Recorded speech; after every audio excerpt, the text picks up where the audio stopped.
दो छोटे छोटे से क्वेश्चंस हैं, असाइनमेंट में नहीं डाल पाया था। सो जो कल कराया था ना, तो मैं tau is equal to I alpha, angular momentum is I omega, उसी के ऊपर ये क्वेश्चन है मासिव पुली के ऊपर। अगर आपको जो पुली दिया है वो पुली मासिव हो जाए तो कैसे सॉल्व करोगे? पुली हमने लॉज ऑफ मोशन में सॉल्व किया था। पुली सॉल्व करते हुए हम अप्रोक्सीमेशन लेते थे कि आपका जो पुली है दैट पुली इज मासलेस। अब अगर गलती से यही पुली मासिव हो जाए, इसमें मास आ जाए, तो क्या करेंगे? This is mass A, this is B. तो आपसे कहता है calculate linear acceleration of blocks. Data given है, mass of A is 10 kg, mass of B is 8 kg, mass of pulley is 2 kg, और पुली का जो शेप है वो बेसिकली डिस्क से मैच कर रहा है।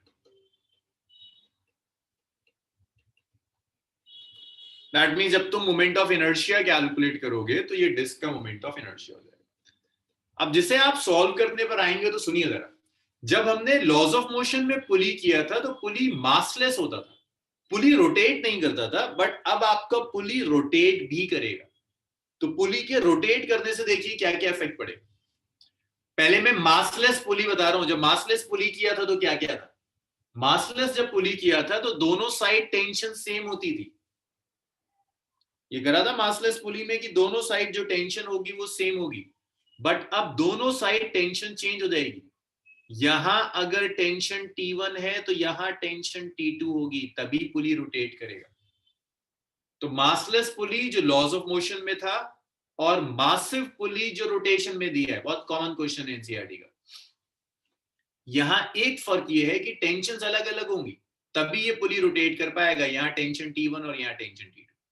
बेसिकली ये टेंशन होंगी जो टॉर्क प्रोवाइड करेंगी और इसकी वजह से ये रोटेट कर।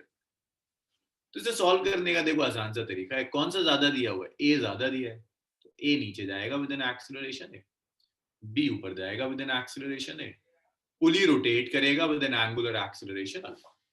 तो अगर हम नंबर ऑफ वेरिएबल काउंट करना शुरू करें, नंबर ऑफ वेरिएबल अगर मैं काउंट करना शुरू करूं, तो एक वेरिएबल अल्फा, एक वेरिएबल T1, एक वेरिएबल T2 और एक वेरिएबल ए। 4 वेरिएबल आ गए, 4 इक्वेशंस आनी चाहिए।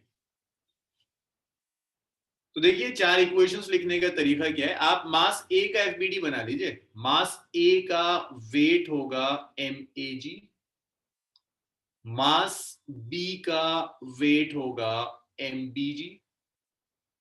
तो ये मास ए है। आप बहुत अच्छी तरह से जानते हैं एफबीडी कैसे बनाते हैं। mAg नीचे एक्ट कर रहा है, T1 टेंशन ऊपर एक्ट कर रहा है, ये नीचे जा रहा है विद एन एक्सीलरेशन ए। आप लिख सकते हो mAg minus T1 is equal to ma into a। That's first equation। Doubts बताना शुरू करो मुझे यहां तक।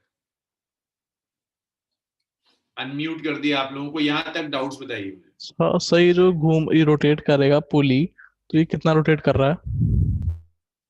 कितना भी कर सकता है, वो एंगुलर एक्सेलरेशन पे डिपेंड करेगा और इस पे डिपेंड करेगा मासेस कितना नीचे गए।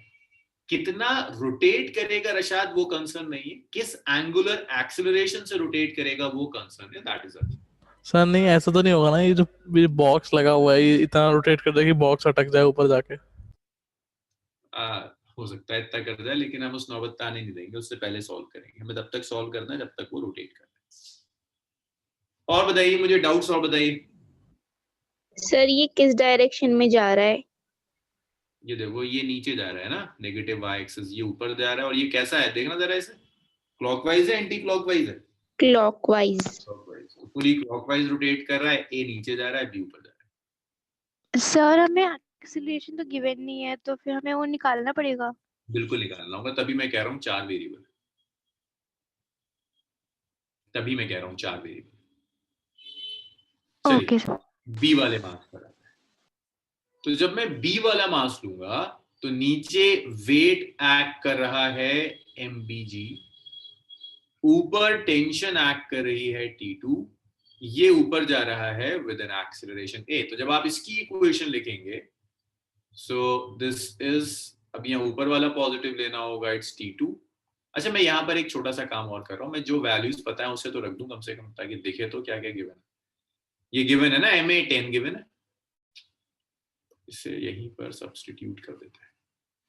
MA गिवन है 10, G को भी 10 ले लेते हैं, minus T1 is 10 multiplied by A। तो ये आ गया 100 minus T1 is 10 multiplied by A, that's first equation. इसके बाद जब आप दूसरा मास लोगे ना 5 kg वाला, नीचे वेट एक्ट कर रहा है mBg, ऊपर टेंशन एक्ट कर रही है T2, ऊपर जा रहा है विद एन एक्सीलरेशन। तो जब आप यहां लिखोगे अपवर्ड्स मोशन है तो अपवर्ड्स वाली फोर्सेस पॉजिटिव लेंगे, T2 positive minus mBg is equal to mBA, that is equation number. अब इसमें भी वैल्यूज रख दीजिए। तो जब आप यहां वैल्यूज रख देंगे तो ये आया T2, MB देखिए 8 kg है, G 10 रख दीजिए, it's 8 multiplied by A, so that's T2 minus AT is equal to 8 है, that's equation 2। बट इन दो इक्वेशन से कोई फायदा नहीं होने यार, दो इक्वेशन है और वेरिएबल्स कितने हैं, 4, यहां से नहीं सॉल्व होके देगा। 3 वेरिएबल्स हैं, T1 T2 और A, यहां से नहीं हैंडल होगा। इतना लिखो, फिर मैं नेक्स्ट स्लाइड पर आ जाऊंगा। इतना लिखिए जल्दी।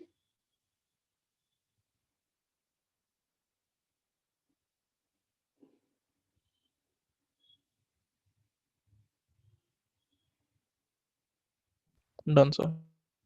ओके,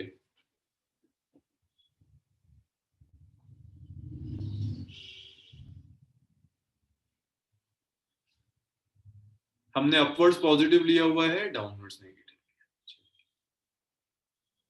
अब इस पुली पर आते हैं।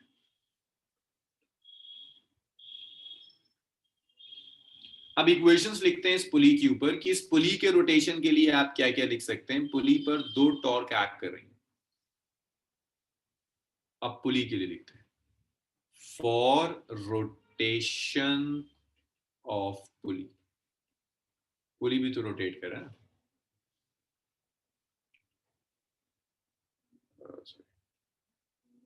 सो अगर ये पुली है, पुली पर देखिए 2 फोर्सेस काम कर रही हैं, 2 टेंशन काम कर रही है। एक तरफ से एक टेंशन काम कर रही है विच इज T1, यहां से ये T1 था, T2 था, और यहां से एक टेंशन काम कर रही है which is T1,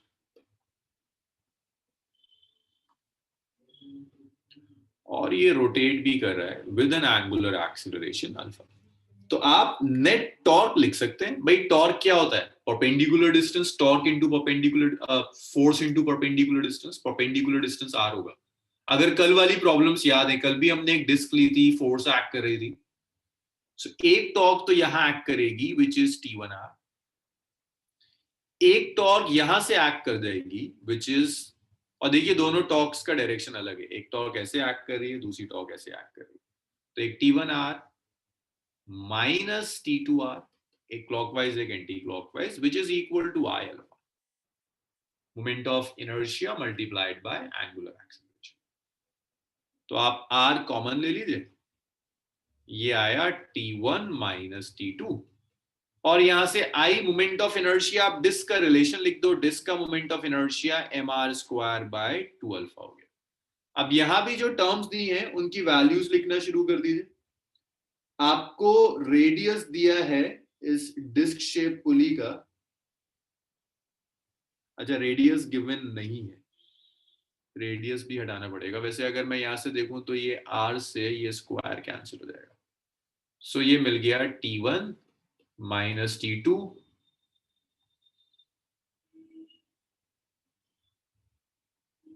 minus T2 is, Uzair आपने आपके सारे लेक्चर्स में से ना, इसलिए प्रॉब्लम है। बताओ मुझे कहाँ प्रॉब्लम है, जहां तक सॉर्ट आउट हो सकता है करते हैं। किस चीज में परेशानी आ रही?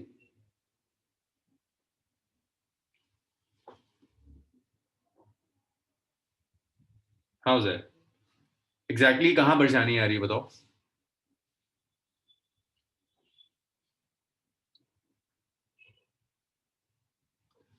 ओके, टेंशन का डायरेक्शन क्या होगा? अवे फ्रॉम द मास होता है। तो यहाँ जो टेंशन होगी वो ऊपर एक्ट करेगी T1, यहाँ जो टेंशन एक्ट करेगी ऊपर एक्ट करेगी T2। तो तुम्हें डायरेक्शंस ऑफ टेंशन में प्रॉब्लम नहीं है, प्रॉब्लम इसमें टेंशन अलग क्यों होगी। Yes that direction of tension issue है या ये इशू है कि T1 और T2 इक्वल क्यों नहीं है?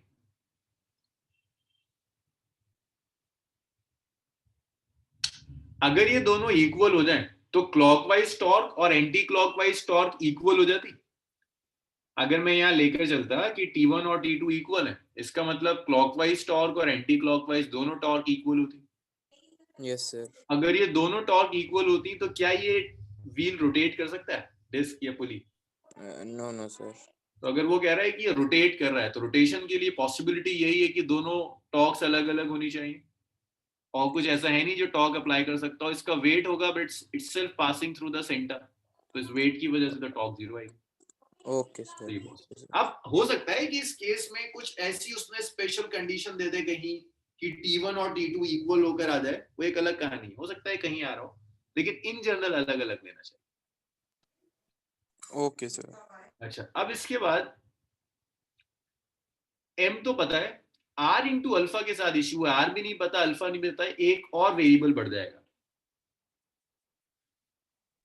अल्फा एंगुलर एक्सेलरेशन, हिमांशु ये रोटेट कर रहा है ना, जिस एंगुलर एक्सेलरेशन से रोटेट कर रहा है ये वो अल्फा है। अच्छा, स्वालिहा का क्वेश्चन है हाँ देखो बिल्कुल सही कह रही है, इसकी टेंशन स्वालिहा देखो ये सेंटर से पास हो रही है तो इसकी टेंशन की वजह से तो टॉर्क जीरो हो जाएगी।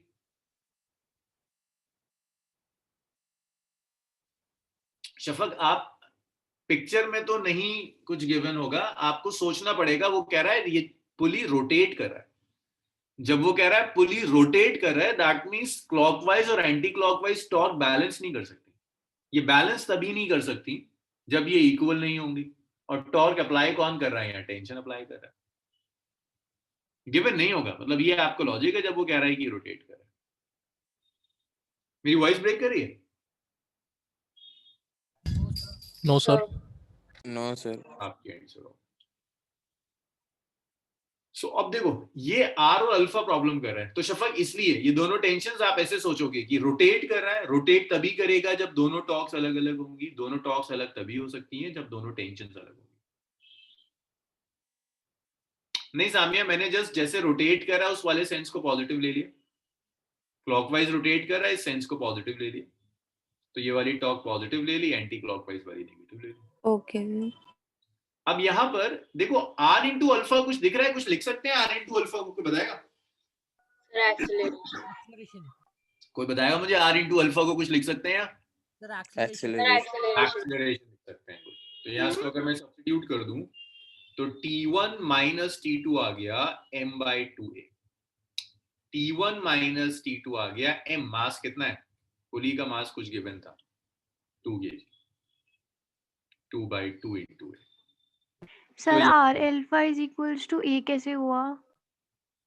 Linear acceleration is angular acceleration into radius, बिल्कुल वैसे ही जैसे v is equal to r omega use किया था, कल l is equal to r theta use किया था, उसी में linear acceleration is r into angular acceleration, ये रिलेशन होता है। अब इस इक्वेशन को कुछ नाम दे दो, थर्ड इक्वेशन। तो अब ये जो 1 2 3 है, इन तीन इक्वेशन से हम कुछ सॉल्व कर सकते हैं।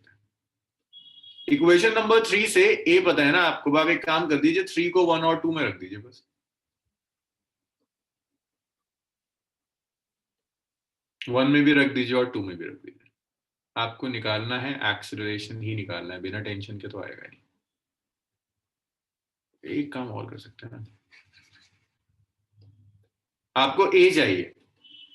इक्वेशन नंबर 1 अगर मैं ले लूं तो 1 से आप T1 निकाल दीजिए। 1 से T1 कितना आएगा? 100 माइनस 10।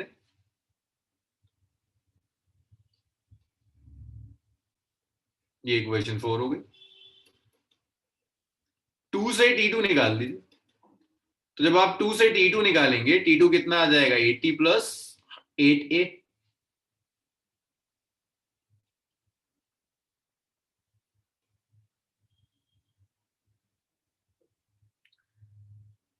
तो 4 और 5 को आप 3 में रख दीजिए। तो जब आप 3 में रखेंगे तो T1 is 100 minus 10A। T2 जब आप लेंगे तो it's 80 plus 8A which is equal to A। तो देखो 100 minus 80 is 20, minus 10A minus 8A is minus 18A is equal to A। तो यहां से 20 आ गया 19A। सो यहां से A आ गया 20/19 मीटर पर सेकेंड स्क्वायर। तो ये एक्सेलरेशन है 20/19 जिससे ये मासेस मूव कर रहे होंगे। हालांकि उसने सिर्फ एक्सेलरेशन पूछा था, अगर आप टेंशन चाहो तो एक्सेलरेशन की वैल्यूज रख दीजिए। हाँ साजिद, ये पॉजिटिव इसलिए होगा क्योंकि जैसे ये रोटेट कर रहा है ना क्लॉकवाइज, इसलिए मैंने इसका सेंस ऑफ रोटेशन पॉजिटिव ले लिया। ये क्लॉकवाइज रोटेट कर रहा है तो क्लॉकवाइज टॉर्क पॉजिटिव ले लिया, एंटी क्लॉकवाइज नेगेटिव ले लिया। आपकी मर्जी है, आप कहते हैं नहीं मैं एंटी क्लॉकवाइज पॉजिटिव लूंगा तो ये अल्फा भी नेगेटिव हो जाता है। पूरी इक्वेशन एक नेगेटिव साइन से मल्टीप्लाई हो जाती है। मैथ्स पे तो कोई इफेक्ट नहीं पड़ेगा। ठीक है साजिद? हाँ हाँ उजैर, मर्जी है आपकी, कोई मसला नहीं। हाँ कोई मसला नहीं उजैर। चलो भाई इसको लिखो फर्स्ट से, इसे लिखिए फिर सेकंड स्लाइड करते हैं। Done sir. सर ये लिख लिया था। हो गया, ठीक है उजैर। सर ये जो लीनियर एक्सेलरेशन हमने निकाली है सर, ये दोनों ब्लॉक की है ना, उसके लिए ऊपर की उसके लिए नीचे की? जी दोनों ब्लॉक सेम एक्सेलरेशन से जाएंगे।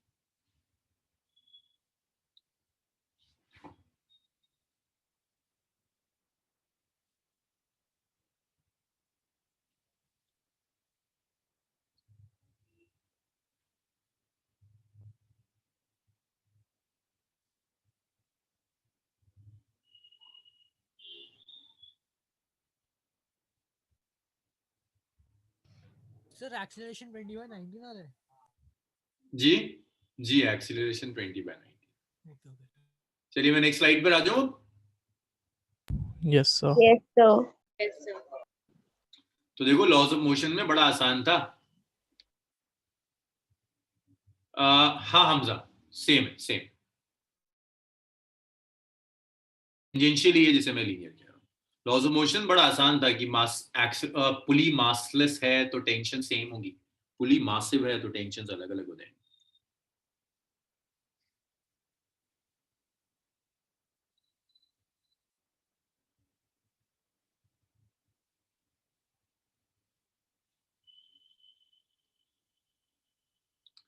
हाँ बस लास्ट चैप्टर है टफ वाली सीरीज का, फिर एसएचएम एंड वेव्स थोड़ा सा टफ पड़ेगा, बाकी सब आसान है।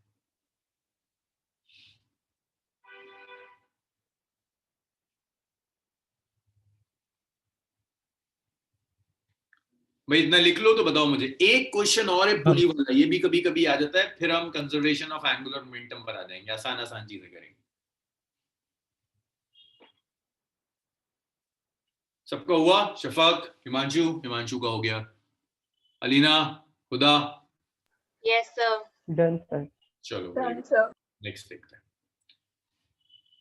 एक आखिरी क्वेश्चन और है इसी डायनामिक्स ऑफ रिजिड बॉडी के ऊपर। वो कहता है एक ब्लॉक है और इस ब्लॉक का मास है m। ये अटैच्ड है at the end of an inextensible string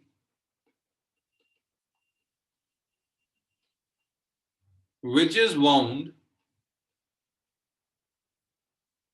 over a rough pulley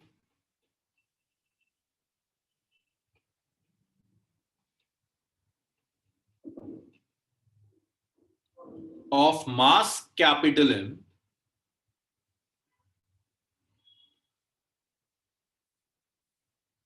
and radius r.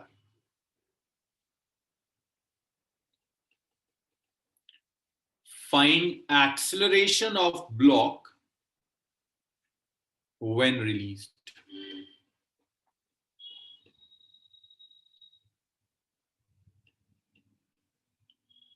सो ये आपने एक सिस्टम लिया, यहां से आपने एक पुली ले ली,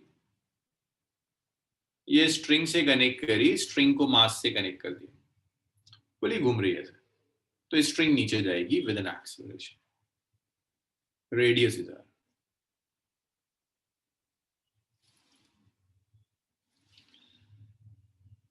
ये मास नीचे जा रहा है विद एन एक्सेलरेशन, ये एक्सेलरेशन से मास नीचे जाएगा। आपको क्या कैलकुलेट करना है? एक्सेलरेशन कैलकुलेट करना है, बिल्कुल पहले की तरह है। पहले 2 ब्लॉक थे, अब एक सिंगल ब्लॉक है। जरा करके देखना क्या आंसर आ रहा है। पुली का मास दिया है कैपिटल एम, ब्लॉक का मास है स्मॉल एम, तो तुम्हारा answer small M capital M G के टर्म्स में आना चाहिए। सिर्फ ये 3 टर्म्स आनी चाहिए आंसर। करके दिखाओ जरा एक्सेलरेशन मुझे। 25 हो रहे हैं, 3 मिनट है तुम्हारे पास, देखना चाहता हूं कितनी अकल चलती है तुम्हारी।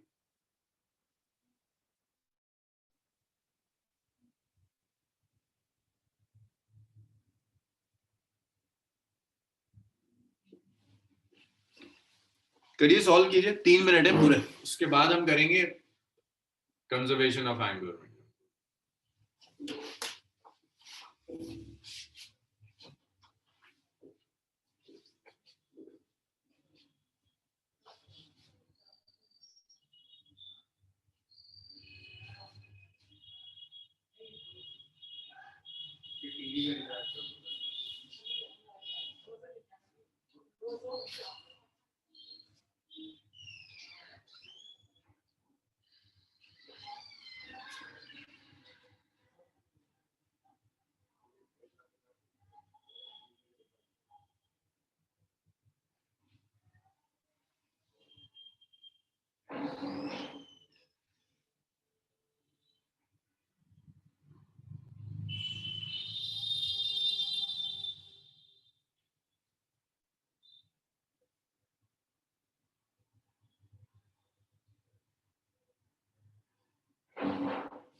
अरे बहुत बढ़िया, हर्षित का आंसर आ गया। हर्षित का आंसर सही है और आसिया का आंसर सही है, वेरी गुड। हाँ जी हमदा, बिल्कुल, पुली हमेशा डिस्क शेप लेंगे। हर्षित और आसिया का आंसर सही है। चलो भैया मैं सॉल्व कर रहा हूं, मैंने कहा था 3 मिनट दूंगा, पूरे 3 मिनट हो गए। तो देखिए इस मास पर, देखो आसान है यार, पहले तो 2 पुली थी, अब तो 1 पुली है। एम जी नीचे एक्ट कर रहा है, टेंशन ऊपर एक्ट कर रही है, नीचे आ रही है एक्सेलरेशन से, अल्फा एक्सेलरेशन से जा रहा होगा। तो पहले मास एम का एफबीडी बना लो, वेट नीचे एक्ट कर रहा है which is M G, tension ऊपर एक्ट कर रही है विच इज टी, नीचे जा रहा है विद एन एक्सेलरेशन ए। तो आप लिख सकते हैं M G minus T is M, M G minus T is M A, ये पहली इक्वेशन हो जाएगी। रशाद, हाँ शायद नहीं, कुछ गड़बड़ है यार, अल्फा नहीं आना चाहिए ना। अब पुली को देख लो, ये जो पुली है, इस पुली पर टॉर्क तो एक ही अप्लाई कर रहा होगा, टेंशन उसकी वजह से रोटेट कर रहा है। तो आप लिख सकते हैं tau is equal to I alpha. Torque को आप लिख सकते हैं R into T is equal to I alpha. ये आ गई सेकंड इक्वेशन। अब आई लिख देते हैं इसे भी, आई को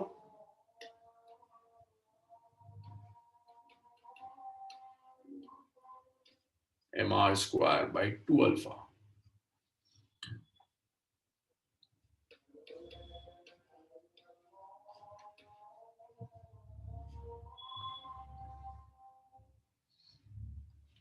एक चीज और सीख लो, देखो आर अल्फा को तो ए लिख सकते हैं,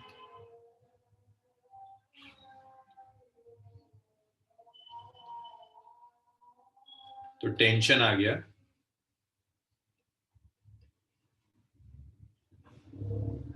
2 को 1 में रख दो।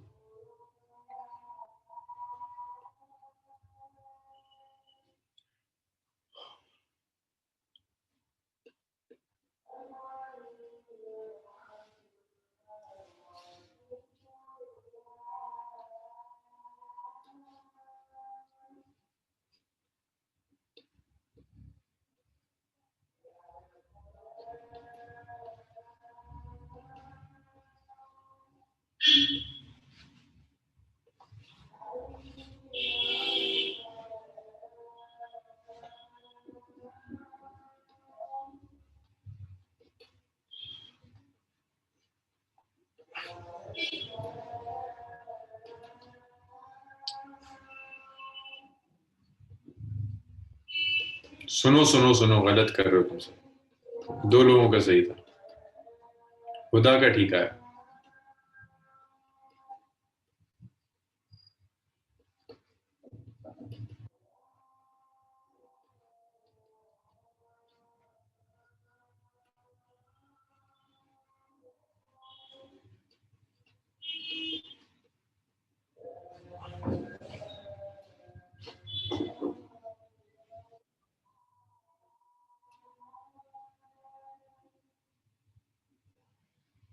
हाँ भाई, आ गया ये। क्या परेशानी थी? जो मैंने 2 पुली के लिए कराया वो 1 के लिए करना था, इसमें क्यों परेशान हो रहे थे?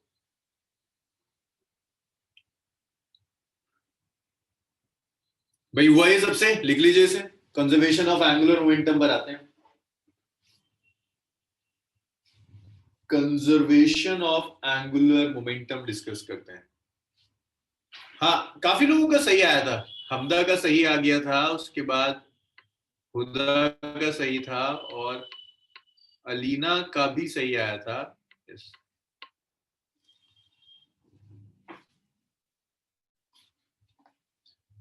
तो ये आखिरी टाइप के क्वेश्चंस थे डायनामिक्स ऑफ रिजिड बॉडी पर, जो मुझे आपको सिखाना था। इसके बाद कंजर्वेशन ऑफ एंगुलर मोमेंटम पर कुछ चीजें और डिस्कस करें।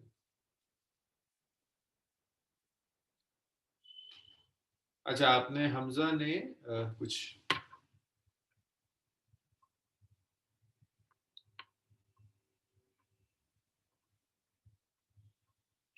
ओके, मैं नेक्स्ट स्लाइड पर आ जाऊं।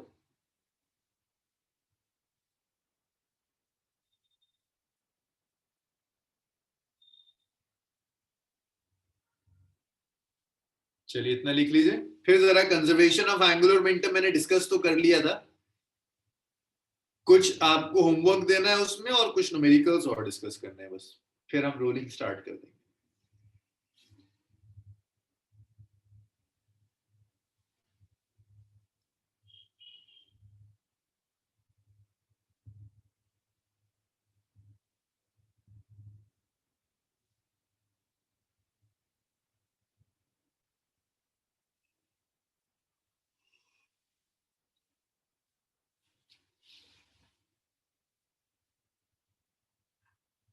चलिए, सब लिख चुके हैं इतना?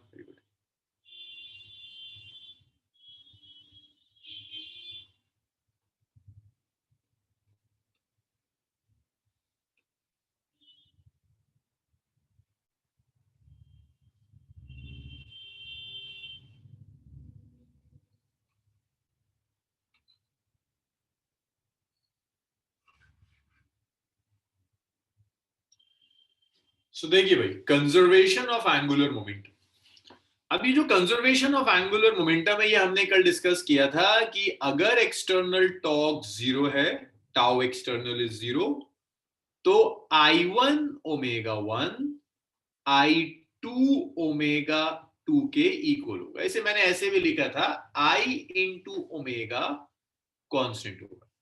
और ये एक छोटा सा एनिमेशन भी देखा था हमने और डिस्कस भी किया था कि अगर मोमेंट ऑफ इनर्शिया सिस्टम का कम करोगे तो एंगुलर वेलोसिटी बढ़ जाएगी, अगर सिस्टम का मोमेंट ऑफ इनर्शिया बढ़ाओगे तो एंगुलर वेलोसिटी कम हो जाएगी। ये सब हम डिस्कस कर चुके थे कि आई कम करोगे तो ओमेगा बढ़ जाएगा, आई बढ़ा दोगे तो ओमेगा कम हो जाएगा। ये सब चीजें हमारी डिस्कस हो चुकी। अब इसमें एप्लीकेशंस बहुत आती हैं और सारी एप्लीकेशंस एक ही तरह की हैं, तो मैं एप्लीकेशंस के नाम लिखता चला जाऊंगा, एक्सप्लेनेशन सेम होगा। हर एप्लीकेशन में मोमेंट ऑफ इनर्शिया चेंज होता हुआ दिखेगा, एंगुलर मोमेंटम कंजर्व करने के लिए एंगुलर वेलोसिटी चेंज हो जाएगी।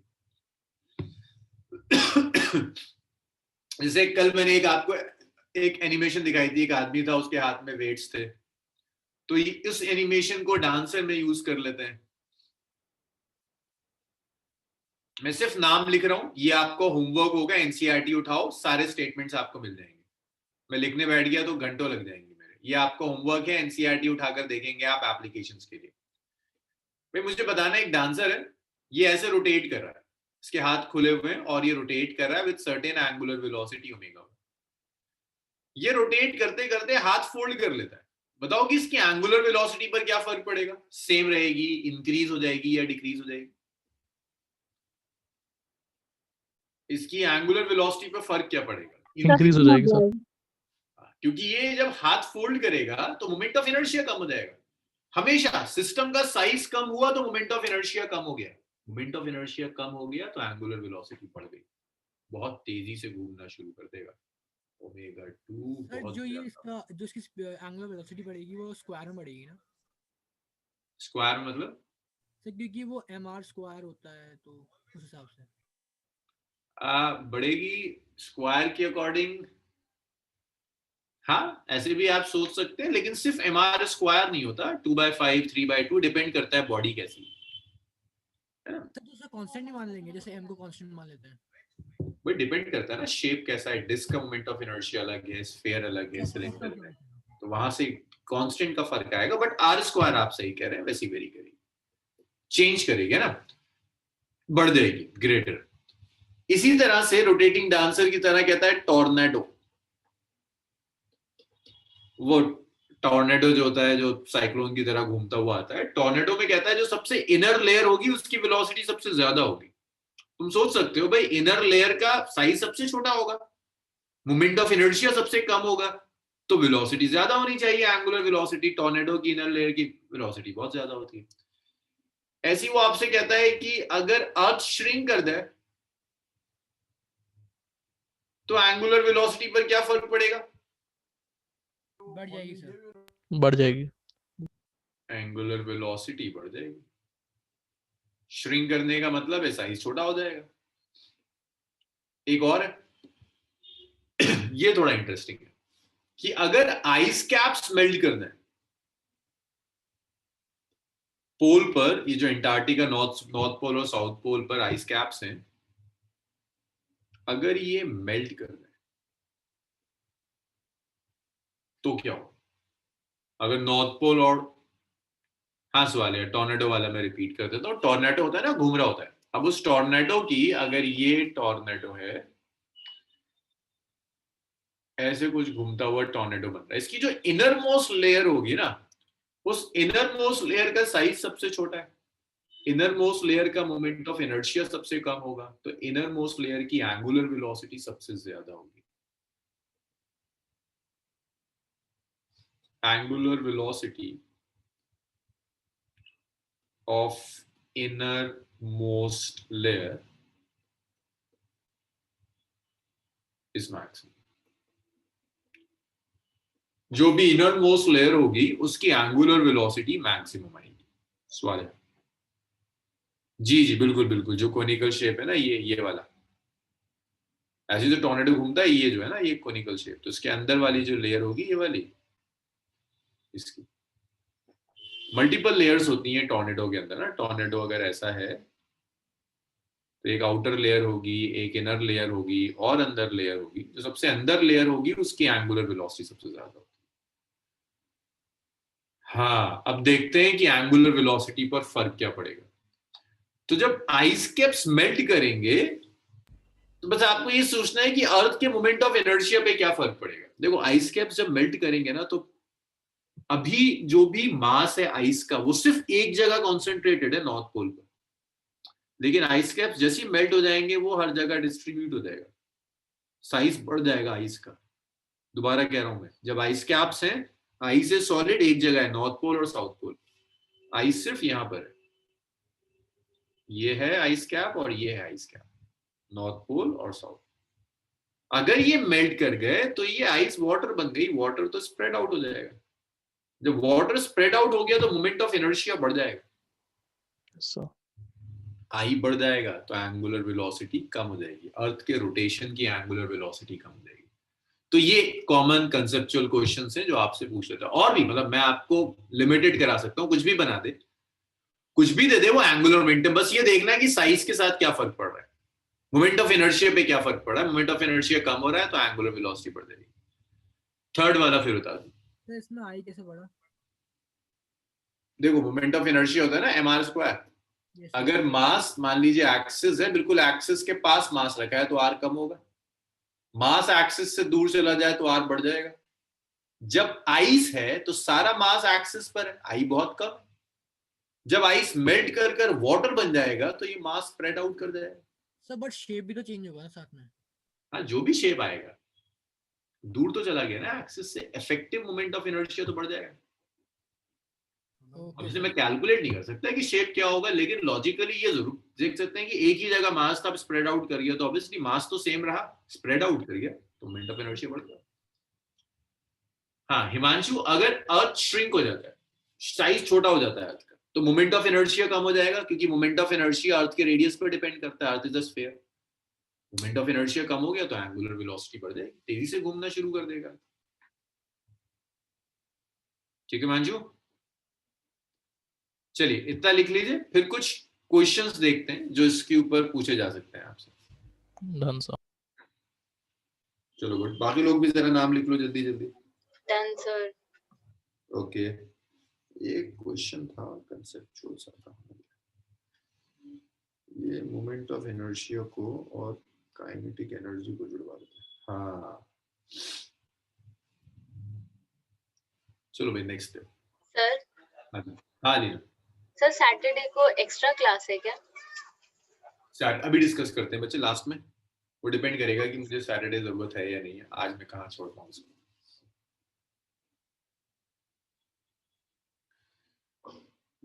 सो ये एक क्वेश्चन अक्सर मोमेंट ऑफ इनर्शिया पर आपको कंसेप्चुअल क्वेश्चन में दिखेगा। Moment of inertia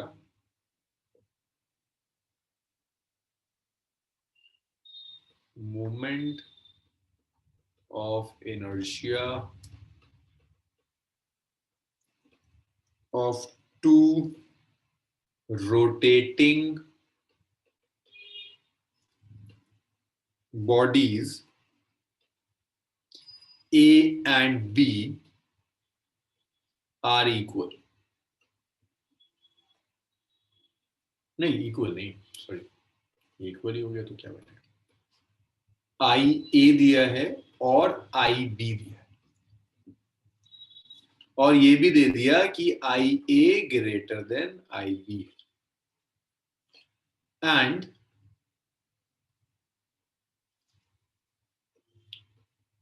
their angular momentum are equal.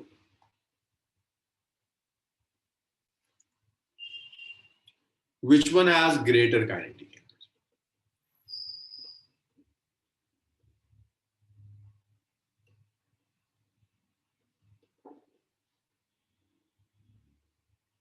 किसकी काइनेटिक एनर्जी ज्यादा होगी, आपको ये डिसाइड करना।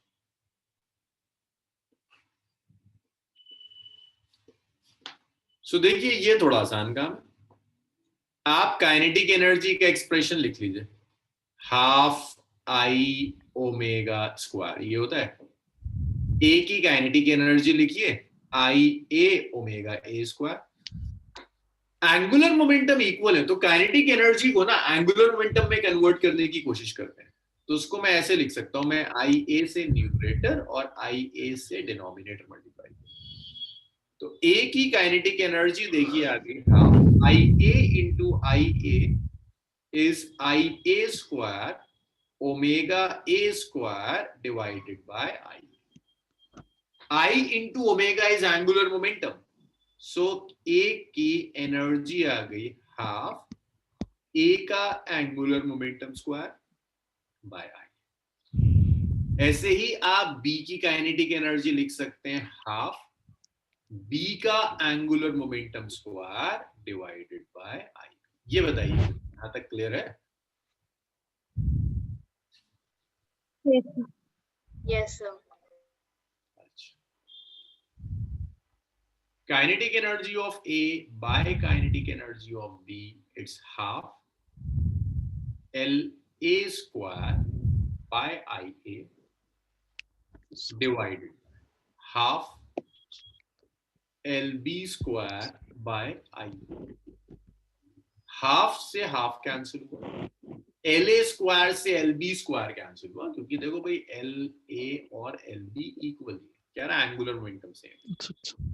So kinetic energy of A by kinetic energy of B is IB divided by IA। यहां तक बताओ, फिर हम डिसाइड करेंगे क्या ज्यादा है क्या कम। सर ये L कैसे हो गया? Angular momentum.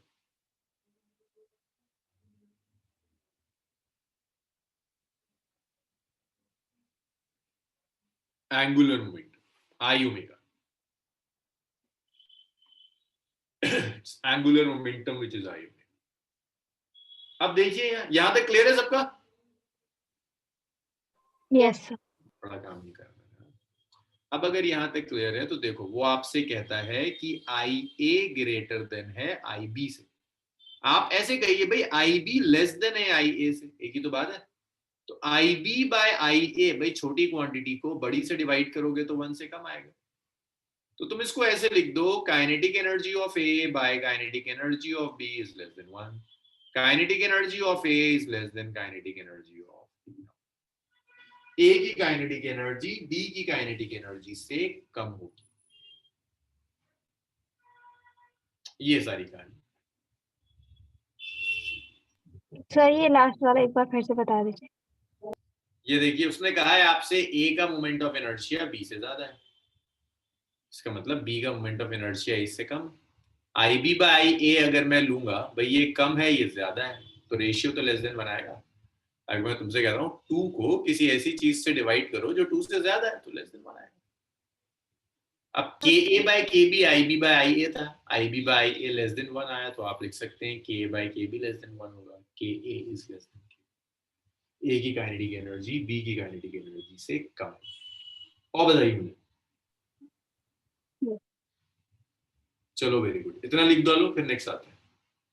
Done sir.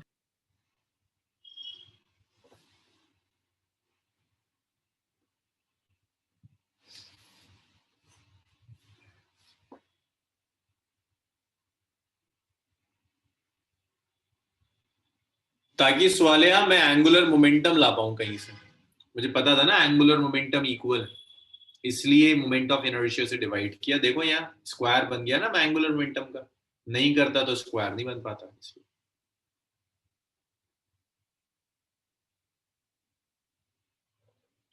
इतना हो गया, नेक्स्ट न्यूमेरिकल करें? No sir. लिखो लिखो लिखो लिखो जल्दी लिखो और न्यूमेरिकल।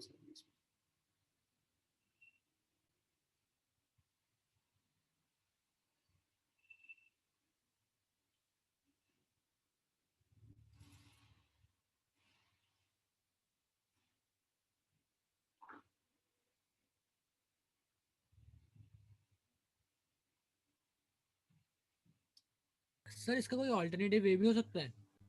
आसान यहाँ से कर सकते हो, मैं तो सिखाना चाह रहा था। अगर L कांस्टेंट है तो K is inversely proportional to I, यही कर दो, है ना। L तो कांस्टेंट है दोनों का, चेंज तो नहीं कर रहा, तो K किस पर डिपेंड करेगा? I, इसका I ज्यादा उसका K कम। Yes sir yes sir. लेकिन आना सब चाहिए, आना एग्जैक्ट चाहिए। कल कहते कि एंगुलर मोमेंटम डबल है, तो फिर इसकी जरूरत पड़ेगी। अरे भाई लिखा आप लोगों ने तो मैं रब करूं? Yes sir. बुला दो तो। चलो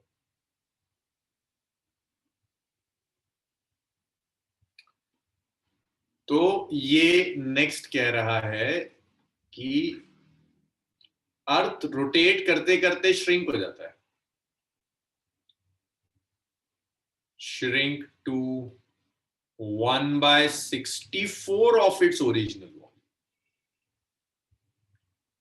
अर्थ का जो भी ओरिजिनल वॉल्यूम था, अर्थ उस ओरिजिनल वॉल्यूम का 1/64 हो गया। Calculate duration of day. भाई 24 घंटा होता है ना एक दिन में, कह रहा है अब कितना टाइम लगेगा एक रोटेशन कंप्लीट करने में। तो अभी सोचने वाली चीज है, क्या टाइम पीरियड पे फर्क पड़ेगा? जरा सोचो पहले, लॉजिकली sir. सोचते फिर मैथ्स करेंगे। आज श्रिंक कर गया, मोमेंट ऑफ इनर्शिया पे क्या फर्क पड़ा? सब बढ़ गया। अच्छा, मोमेंट ऑफ इनर्शिया कम हो गया। मोमेंट ऑफ इनर्शिया कम होने का क्या मतलब है? तेजी से घूमेगा, एंगुलर वेलोसिटी बढ़ गई। Angular velocity. एक बात तो, एक चीज तेजी से घूमेगी तो रोटेट करने का टाइम बढ़ेगा या कम हो जाएगा? कम हो जाएगा। कम हो जाएगा। तो पहले अर्थ को एक रोटेशन कंप्लीट करने में 24 घंटे लगते थे, अब कम लगेंगे। कितने कम लगेंगे वो कैलकुलेट करो। तो कैलकुलेशन बड़ी आसान है, हम एंगुलर वेलोसिटी कैलकुलेट कर लेंगे और उस एंगुलर वेलोसिटी को यूज कर आप टाइम पीरियड कैलकुलेट कर लो। सर लेकिन वेलोसिटी जब बढ़ गई इसकी तो फिर वो तो जल्दी रोटेट करेगा। हाँ, तो टाइम बढ़ा कि कम हो गया? जल्दी बताओ, जल्दी रोटेट कर गया। टाइम कम हो गया। क्या हुआ? कम हो गया टाइम। कम हो गया ना। सो I1 omega 1 is I2 omega 2। पहले अर्थ का मोमेंट, अर्थ तो सॉलिड स्फीयर है तो 2/5 mr1 स्क्वायर पहले ये था। एंगुलर वेलोसिटी को मैं 2π बाय टाइम पीरियड लिख रहा हूं, ये भी सब जानते हैं। इससे लिखता हूं 2/5 मास इनटू बात के radius square, it's 2π bye t2। बात का time period is t2। 2/5 cancel करेगा, m कैंसिल करेगा, 2π कैंसिल करेगा। It's r1 square divided by t1. It's r2 square divided by t2. तुम्हारा काम है t2 निकालना। तो यहां से क्रॉस मल्टीप्लाई किया, t2 आया r2 square by r1 square multiplied by t1। t1 देखो, t1 कितना है? 24 आवर है, 24 घंटे। r1 कितना है? कितना है r1? R1 R मान लो। R2 निकालना है R1 की टर्म्स में, सारा खेल यहां आ जाता है।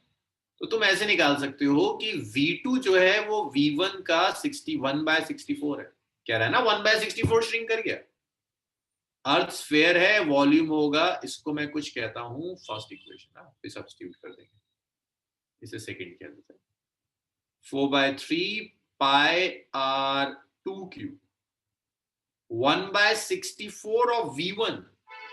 V1 is 4/3 pi R1 cube. 4/3 pi will cancel this 4/3 pi, और ये कहानी इतनी आ जाएगी कि R2 cube is R1 cube divided by 64। दोनों साइड क्यूब रूट ले लो। R2 cube हुआ R1/4। थर्ड इक्वेशन रख दूं या थर्ड को रख दूं मैं 1 में? यही तो चाहिए था। वॉल्यूम कितना, वो कह रहा है ना वॉल्यूम 1/64 हो गया, इसका मतलब रेडियस 1/4 हो गया।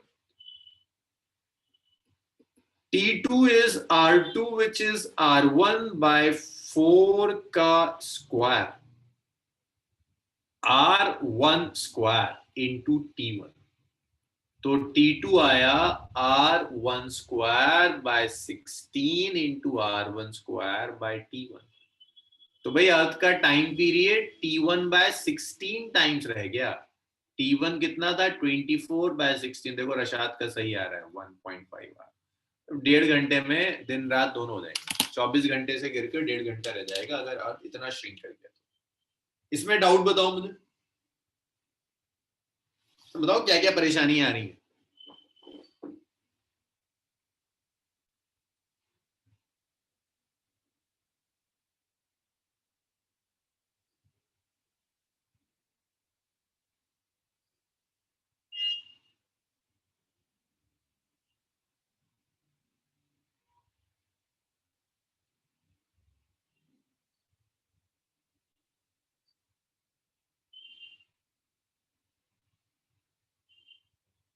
सर यहाँ पे T2 हमने minus एक एक करके बोलो। अच्छा पहले आसिया को बोलने दो, फिर अल्फाबेटिकल वाइज, फिर सामी आप बोल दीजिएगा। सर हाँ। T2 minus T1 टेंशन को सबट्रैक्ट किया ना। लो, टेंशन कहाँ से आ गई? अरे टेंशन नहीं, time period of rotation. Okay sir. Omega by T, T1 time period 24 घंटे, देखो 24 घंटा भी देखा। सर एंगुलर वेलोसिटी को हमने क्या लिखा है 2x upon time P 2x कहाँ से आया सर? ओमेगा सर 2 पाई, ये तो फॉर्मूला होता है एंगुलर वेलोसिटी का, 2 पाई बाय अच्छा टाइम। सर ये ओके। स्वालिया श्रिंक करने का क्या मतलब है? वॉल्यूम बढ़ा या कम हो गया? स्वालिया माइक यूज करो बच्चे। श्रिंक कर गया, कम हो गया ना। तो पहले अगर V1 था और अब V1 बाय 64 हो गया, तो बढ़ा कि कम हुआ? कमी तो हुआ, 64 से डिवाइड कर दिया, ठीक है, कम हो गया। चलो वेरी गुड। अब्दुल्ला मैं तुम्हें लेके बहुत टेंशन में हूं, तुम कल भी भाग गए थे, कल तुम्हारा इंटरनेट कनेक्ट नहीं हो रहा था, आज तुम्हारा एक भी आंसर नहीं आया।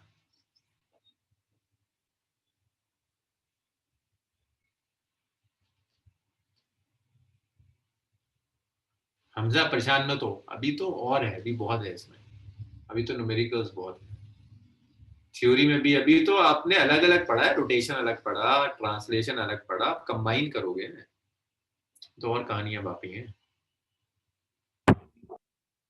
चलो जी, इसको सब लिख चुके हैं, तो मैं नेक्स्ट स्लाइड पर आ रहा हूँ। सर एक मिनट। ओके चलो, एक जब तक मैं क्वेश्चन करो।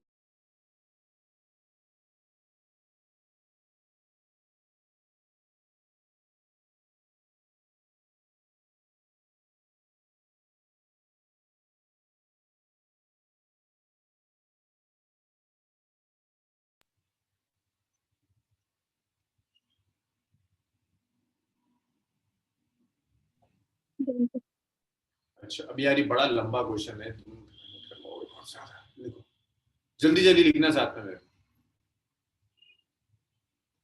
एनसीईआरटी की प्रॉब्लम है, काम की होती है। मैं ऐसा नहीं कर सकता कि क्वेश्चन ना लिखूं, वरना फिर मजा नहीं आएगा, आप भूल जाओगे कुछ दिनों के बाद तक।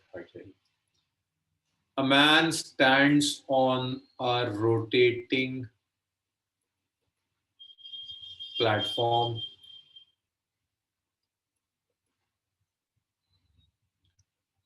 with his arms stretched.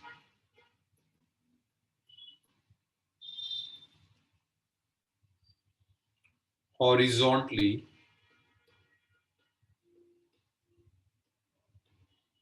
holding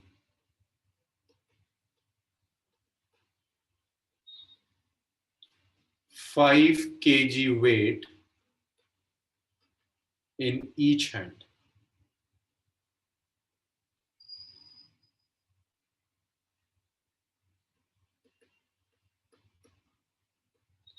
Angular speed of platform is 30 RPM.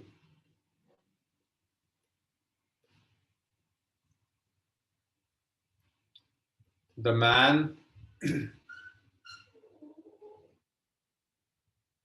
bring his arms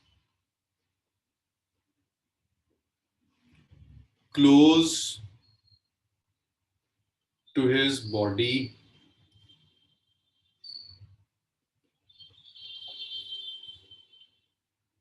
with distance of each weight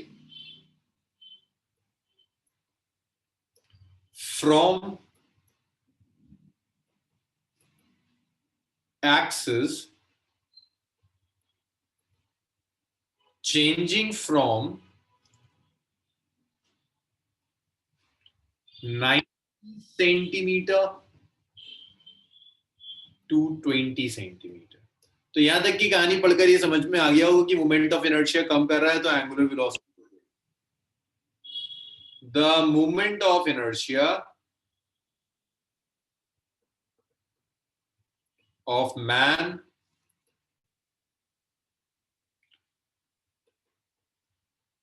together, भाई जल्दी जल्दी लिखना है इसे, विथ प्लेटफॉर्म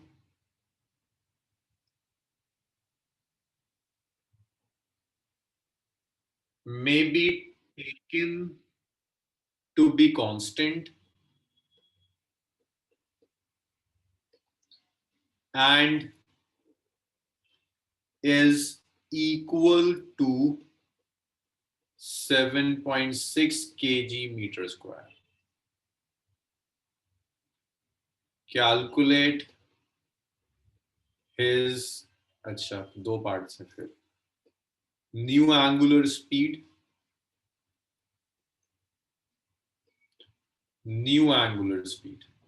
दूसरा is kinetic energy conserved in process.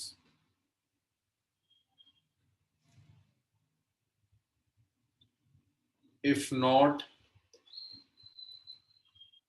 from where does change come? चलो भाई जल्दी से लिख लो, फिर इसे सॉल्व करना शुरू करते हैं। Done sir. सबने लिख लिया क्या? Yes yes sir. Yes sir. मैं ही स्लो लिखता हूँ। चलो तो इसे सॉल्व करते हैं। इसको पहले ना मैं डायग्राम बना लूं, इनिशियल और फाइनल साथ साथ बना लेते हैं, साथ साथ सॉल्व कर देंगे। तो ये मैन है, ये एक टेबल बैठा है, बिल्कुल वही है जो कल तो एनिमेशन दिखाया था मैंने, वही क्वेश्चन है बिल्कुल, कि हाथ पहले बाहर है, ये रहे दो मास। ये टेबल पे बैठा है या प्लेटफॉर्म पे खड़ा है? यार एक प्लेटफॉर्म टेबल कुछ भी ले लो, उस पर ऐसा है कि घूम रहा है ना, मैं टेबल प्लेटफॉर्म सब एक साइड बनाऊं, घूम रहा है। एंगुलर वेलोसिटी ओमेगा 1 से घूम रहा है। ये जो मास है कितने 5 kg है, जरा बताते जाओ मुझे। Yes sir 5 kg। और ये कितने है, हाथ की लेंथ क्या है? 90 सेंटीमीटर। 90 सेंटीमीटर।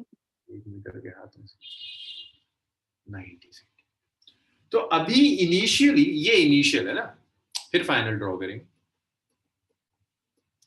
तो इनिशियल अगर मैं एंगुलर मोमेंटम लूं तो ऐसी तो लिखोगे I1 ओमेगा 1। अब I1 जो मोमेंट, भाई ये 90 सेंटीमीटर को अगर मैं 0.9 मीटर लिख दूं, किसी को परेशानी तो नहीं होगी? ओ सर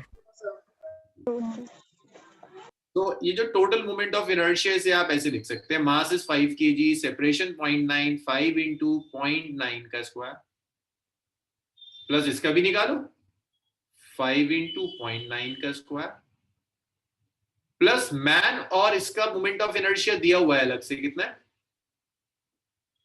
पढ़ो यार, क्वेश्चन पढ़ो एक बार। मैन और टेबल का मोमेंट ऑफ इनर्शिया दिया है कुछ, 7.6 kg मीटर स्क्वायर। सबको दिखा?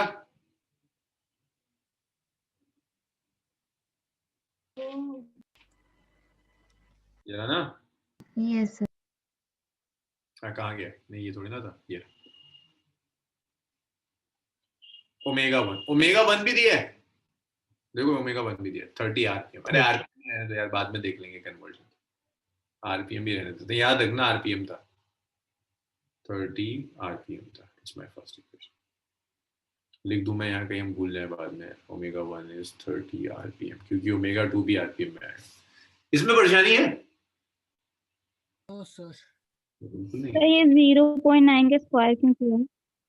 हाँ, क्योंकि मोमेंट ऑफ इनर्शिया होता है mr square, m1 r। m2 r2 square plus moment of inertia of man plus platform, ठीक है, ये लिखा है मैंने इनटू, तो ये सर मेरी 0.9 स्क्वायर है, ये मोमेंट ऑफ इनर्शिया है किस चीज का?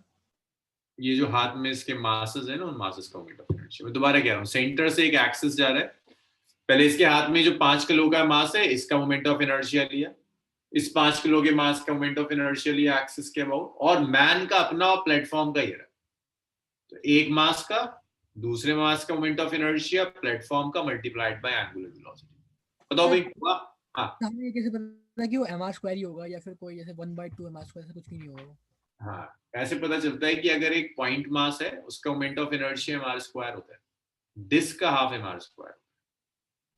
तो अभी हम इसे एक जनरल वे में mr स्क्वायर ही लेंगे ना सर, कुछ भी हो, अगर स्पेसिफाई नहीं किया हो तो। अगर कुछ स्पेसिफाई नहीं किया, बिल्कुल। Okay okay sir. अब देखिए फाइनली क्या चेंज आया इसमें, जरा बताओगे मुझे? मेरे पास क्वेश्चन नहीं है, पीछे जाना पड़ेगा मुझे। 90 से 20 हो गया था डिस्टेंस उसका हाथ का डिस्टेंस 90 से 20 हो गया, बढ़ गई होगी एंगुलर वेलोसिटी, सर बहुत बढ़ जाएगी। यस। और ये कितना हो गया 20 सेंटीमीटर, इसे क्या लिख दूं मैं? 0.2 2.2 मीटर। मीटर लिख दूं, बहुत बढ़िया। तो इसे मैं कुछ ऐसे लिख दूं कि L2 ले लेता हूँ, I2 ओमेगा 2। भाई मैं लिख रहा हूँ, तुम लोग फिर मुझे परेशान करोगे। It's m1 r1 square m2 r2 square plus moment of inertia of man plus platform multiplied by omega 2। Mass 5 kg, अब 0.2 मीटर हो गया, 0.2 स्क्वायर, मास 5 kg into 0.2 square plus 7.6 into omega 2। System isolated है,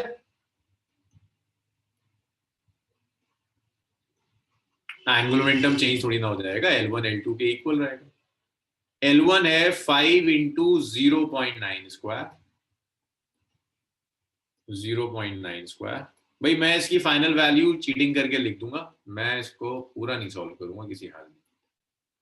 5 into 0.2 square, 5 into 0.2 square, 7.6 into omega 2। सो यहां से solve करोगे, NCERT में omega 2 का answer दिया होगा 59 आरपीएम। अब ये मेहनत मत करवाना कि मैं तुम्हें स्क्वायर भी करके दिखाऊं। तो ओमेगा 1 था 30 आरपीएम, ओमेगा 2 आ गया 59 आरपीएम। अब एक चीज और, भाई ये बताओ फर्स्ट पार्ट आया सबके समझ में? Yes sir. Yes sir. Yes sir. तो इतना लिख लो, फिर सेकंड पार्ट तो नेक्स्ट स्लाइड पर ही करेंगे।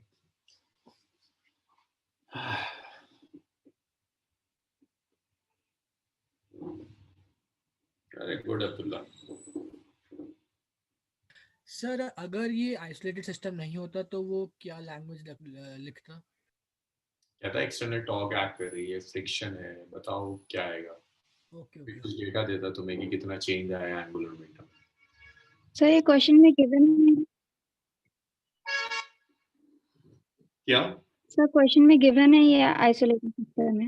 गिवन नहीं, आपको लैंग्वेज से देखना सर ये पड़ेगा। क्वेश्चन में गिवन है कि ये आइसोलेटेड सिस्टम है। नहीं, ये आपको लैंग्वेज से पता लगाना होगा, कहीं कोई एक्सटर्नल टॉर्क की बात नहीं कर रहा है ना, बाहर से देखो कहीं किसी एक्सटर्नल टॉर्क की बात नहीं कर रहा, तो वो लैंग्वेज से अंदाजा लगाना होगा, आइसोलेटेड लिख कर नहीं दे। आपको देखना पड़ेगा आपके सिस्टम में बाहर तो कुछ एक्ट नहीं कर रहा, तो इसने क्वेश्चन में एक चीज लिख दी थी, फ्रिक्शन नहीं है, तो बाहर से फ्रिक्शन कोई टॉर्क नहीं लगा रही।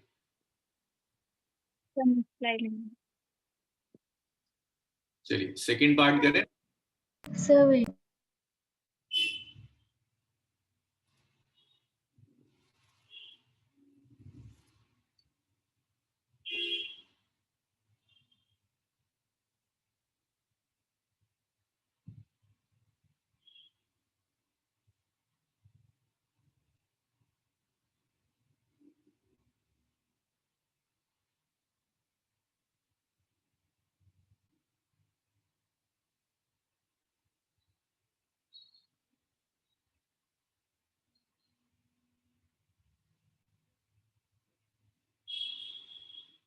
भाई लिख लीजिए तो मुझे बताइएगा।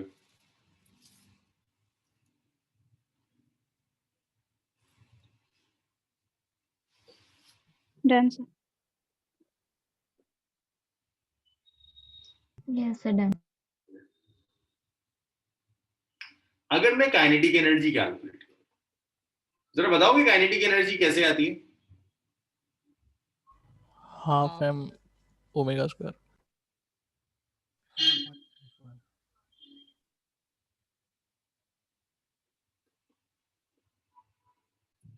बाद में आएगी हाफ I2 ओमेगा 2 स्क्वायर। ये kinetic energy I1 omega 1 square और हाफ I2 ओमेगा 2 स्क्वायर। वो आपसे कहता है कि काइनेटिक एनर्जी के साथ क्या हो रहा है। हो सकता है काइनेटिक एनर्जी कंजर्व रहा इक्वल, हो सकता है काइनेटिक एनर्जी कम हो गई हो, और हो सकता है काइनेटिक एनर्जी बढ़ गई हो। वो अंदाजा लगा रहा है। तो मैं K1 और K2 का रेशियो ले देता हूँ, क्योंकि सब कुछ तो पता ही है, बस टाइम बचाना चाह रहा हूँ थोड़ा सा, ये हाफ ना कैलकुलेट करना पड़े मुझे।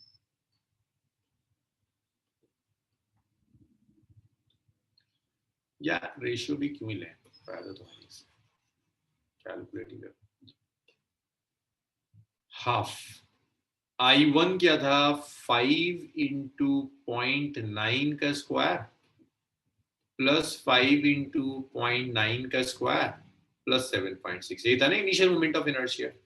ओमेगा 1 था 30 आरपीएम। आरपीएम को सेकंड्स में कन्वर्ट करना होता है 2π/60 से मल्टीप्लाई करके स्क्वायर। ऐसे ही half I2 5 into 0.5 square 5 into 0.4 0.2, ये था ना, देखो ये मैं यूज कर रहा हूँ, ये था I1 ये और I2 ये। तो इसको मैं जरा सा रब करूँ, 5 into 0.2 square 5 into 0.2 square 7.6 into omega 2, और ओमेगा 2 आया था 59 आया था शायद, कितना आया था ये? 59 है।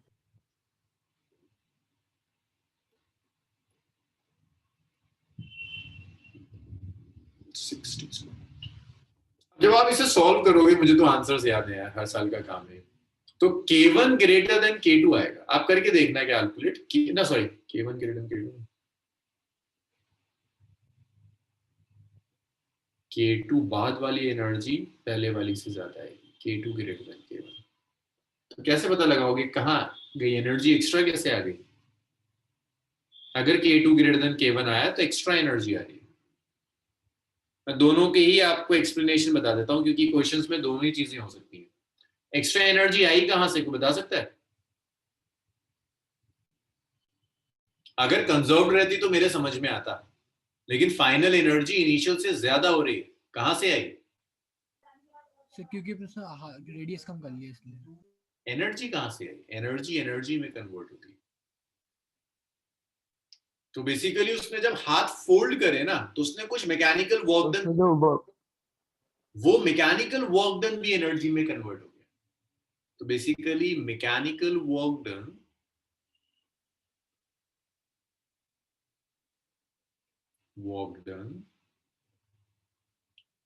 to fold hands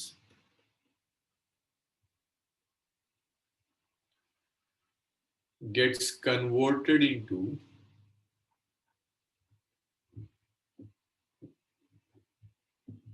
kinetic energy, इसलिए बढ़ गई। अच्छा, अगर मान लो K2 K1 से कम आ गया तो क्या एक्सप्लेनेशन लिखोगे?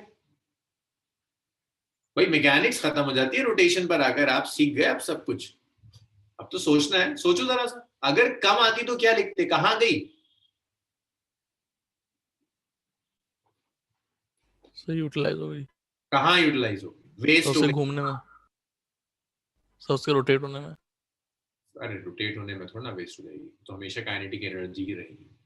अगर काइनेटिक एनर्जी कम आती तो तुम लिखते कि अच्छा कोई फ्रिक्शन रहा होगा, एयर फ्रिक्शन रहा होगा, सॉलिड फ्रिक्शन रहा होगा, जिस फ्रिक्शन की वजह से एनर्जी का कुछ पार्ट हीट में कन्वर्ट हुआ और एनर्जी कम हो।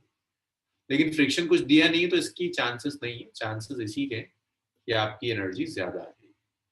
तो ये आपका काम है, जब आप वर्कआउट करेंगे काइनेटिक एनर्जी कैलकुलेट करवाएगा, कहेगा आप बताओ अगर बढ़ गई तो क्यों बढ़ गई और कम हो गई तो क्यों कम हो गई। बड़ी इसलिए क्योंकि फोल्ड करने में वर्क डन करा, वो वर्क डन एनर्जी की फॉर्म में आ गया। कम हुई तो इसलिए कम हुई क्योंकि कहीं फ्रिक्शन रहा होगा, जिस फ्रिक्शन की वजह से आपकी एनर्जी हीट की फॉर्म में वेस्ट हो गई। अब बताओ भाई, इतना आया? Yes sir. वालिया, सामिया? और सर कांस्टेंट कब रहती है अगर हाथ मतलब हाँ, अगर हाथ वो अपने एक से ही रखता है, कहीं कुछ चेंज नहीं करता। सर या फिर हाथ फोल्ड करता और जो एयर फ्रिक्शन उन दोनों का नेट जीरो आ जाता। हाँ, तब भी हो सकता था। राहेब, हुआ ये?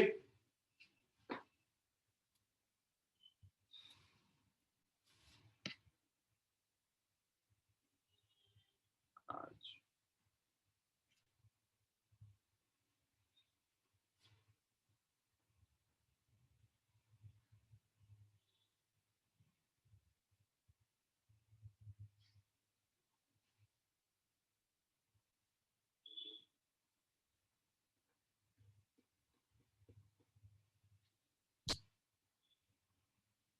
जी साजिद, अगर वो एक आर्म भी फोल्ड करता तब भी बढ़ती। कुछ तो वर्क डन करता है ना आर्म फोल्ड करने में, जो वर्क डन करता है वो एनर्जी की जाती है। एक आखिरी numerical on conservation of angular momentum जो मैं नहीं करूंगा। सर सर इसे आरपीएम में ही क्यों निकाल सकते हैं? काइनेटिक आरपीएम में? सर बिना यूनिट चेंज के मतलब आरपीएम में रखेंगे तो क्या नहीं आएगा? यार देखो, काइनेटिक एनर्जी होती है हाफ आई ओमेगा स्क्वायर, है ना। बड़ा अजीब सा हो जाएगा कि तुम आई को तो रख दो एसआई यूनिट में, ओमेगा को कुछ और ले जाओ। Okay sir. इस चीजों से बचते हैं थोड़ा सा।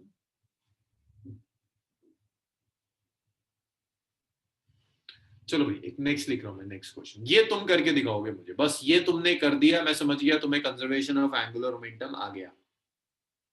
अ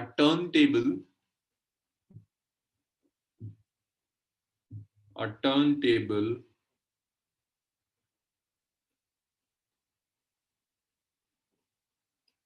turns about a fixed vertical axis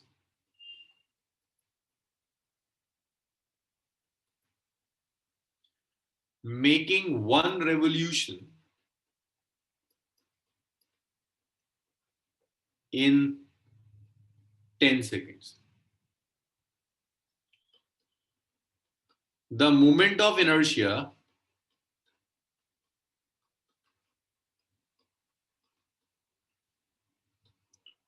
of turntable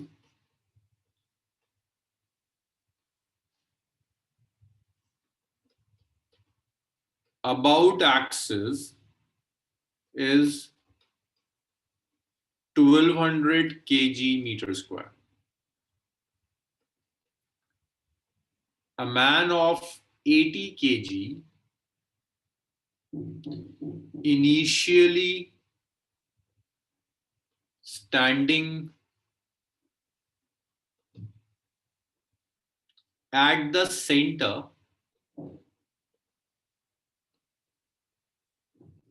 of turntable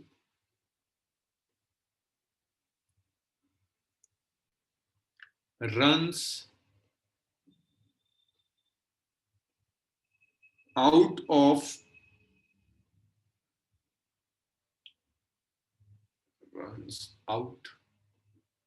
along the radius.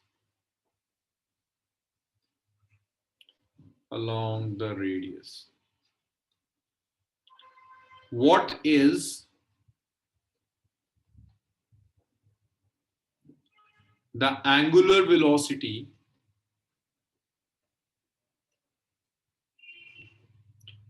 of turntable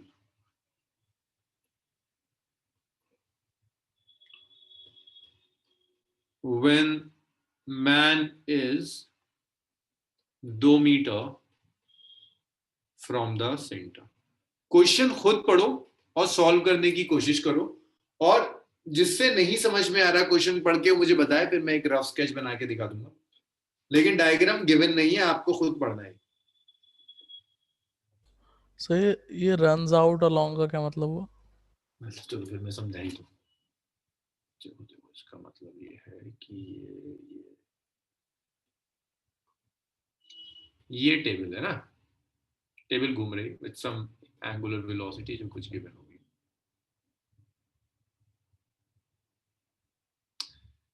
ये टेबल का मोमेंट ऑफ इनर्शिया आप जानते हैं, अगर सर्कुलर टेबल है डिस्क की फॉर्म में ½ m², एक आदमी यहाँ खड़ा है सेंटर पे, तो मैं अभी अगर सेंटर पर ही खड़ा है, सेंटर से सेपरेशन 0, तो इस आदमी का मोमेंट ऑफ इनर्शिया तो अब 0 है। ये क्या करता है, रेडियस के अलोंग भागना शुरू करता है। तो ये इनिशियल था, ये भागता है, ऐसे भागता है, तो फिर कुछ टाइम के बाद ये यहाँ आ जाता है सेंटर से 2 मीटर के डिस्टेंस पर। अब बताओ क्या अभी मोमेंट ऑफ इनर्शिया 0 होगा? No sir. कुछ तो मोमेंट ऑफ इनर्शिया आ जाएगा, मोमेंट ऑफ इनर्शिया बढ़ जाएगा सिस्टम का, तो एंगुलर वेलोसिटी कम हो जाएगी, ω2 निकालना, और ω1 निकालने के लिए 2π/t यूज कर सकते हैं। आसिया का आया 24π/152, आंसर देखो। आसिया एक बार मुझे इसे डेसिमल में कन्वर्ट कराओ, करके बताओगी बच्चे? मतलब मेरे पास जो आंसर की है ना उसमें डेसिमल में दिया है, एक बार इसे डेसिमल में कन्वर्ट कर लो, बताओ मुझे क्या है। वेरी गुड अब्दुल्ला, अब्दुल्ला का सही आंसर, गुड। मैं तो बेवजह परेशान हो रहा था तुम्हारे लिए।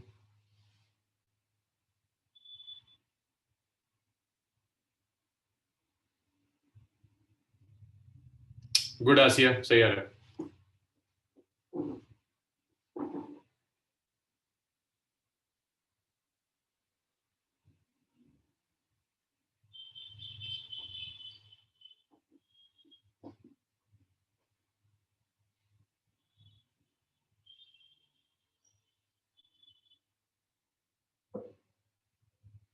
और किसी का आंसर?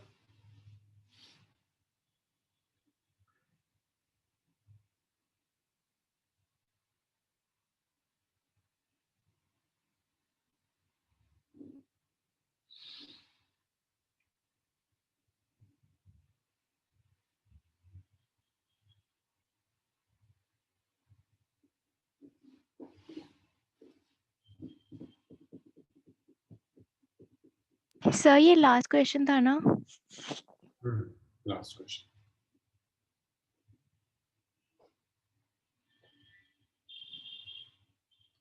साजिद प्लीज डेसिमल में बता दो मुझे डेसिमल में आंसर पता है, डेसिमल में बता दो कितना आ रहा है।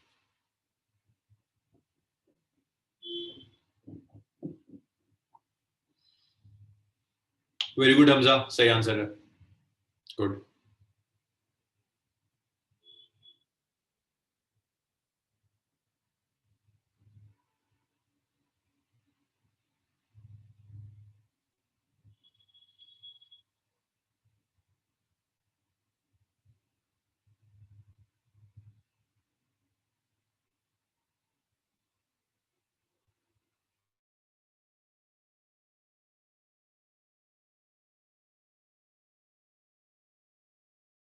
आप सिर्फ ये लगाओ I1 ω1 is I2 ω2। तो आपसे पूछ क्या रहा है, एंगुलर वेलोसिटी ω1 को टाइम पीरियड दिया ना 2π/t लिख दो, is I2 ω2। तो I1 देखो, मैन तो पहले सेंटर पर है, तो मैन का तो कोई मोमेंट ऑफ इनर्शिया नहीं होगा, जो भी मोमेंट ऑफ इनर्शिया होगा टर्न टेबल का दिया है 1200, तो ये आ जाएगा 1200 इंटू 2π, T1 दिया है 10। I2, अब देखो मैन भागकर यहां आ गया, तो टर्न टेबल का moment of inertia plus man का मोमेंट ऑफ इनर्शिया, तो मैन का मोमेंट ऑफ इनर्शिया होगा 80 इंटू 2² प्लस टेबल का moment of inertia 1200 multiplied by ω2। भाई यहां तक बताइए आया? ये मैन का मोमेंट ऑफ इनर्शिया है, moment of inertia of man.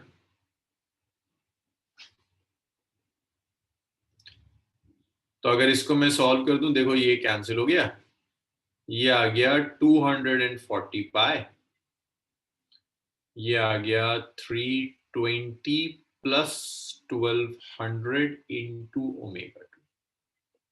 तो ω2 अगर आप सॉल्व करेंगे 0.51 आ जाएगा रेडियन पर सेकेंड। साजिद थोड़ी सी गड़बड़ थी, फातिमा, हमजा, इन सब का सही है। So 0.51 radian per second is the new angular velocity जब मैन भागता है। So that was about conservation of angular momentum, इसका kinetic energy से relation और ये applications। इसके अलावा इसमें कुछ नहीं है। अब जो लास्ट एक टॉपिक रह गया है रोटेशन में, दैट्स रोलिंग। रोलिंग हम नेक्स्ट वीक ही करेंगे। सैटरडे मैं एक क्लास लेता हूँ भाई, अगर आप में से किसी को